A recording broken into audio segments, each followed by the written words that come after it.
Ràdio Faitanar, la nostra ràdio.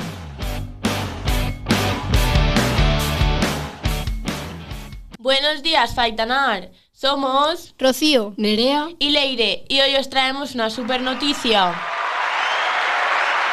¿Conocéis a Bronislawa Wiles? ¿Quién? ¿Bronislawa Wiles? Bronislawa Wiles, más conocida como Papucha. Y por si no lo sabíais, es muñeca en romaní.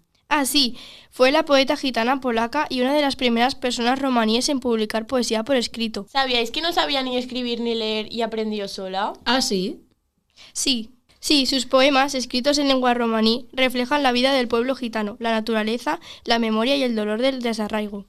¿Y cómo se hizo famosa? Tras la Segunda Guerra Mundial, el poeta polaco Jerzy Fikowski difundió su obra entre el público no romaní. Sin embargo, esa difusión generó controversia dentro de su propia comunidad, que la acusó de revelar secretos culturales. Esto la llevó al aislamiento y a años de sufrimiento personal.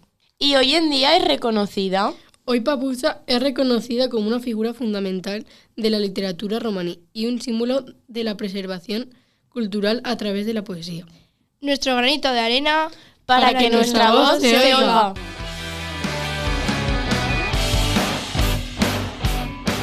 Ràdio Faitanar, la nostra ràdio, la teua.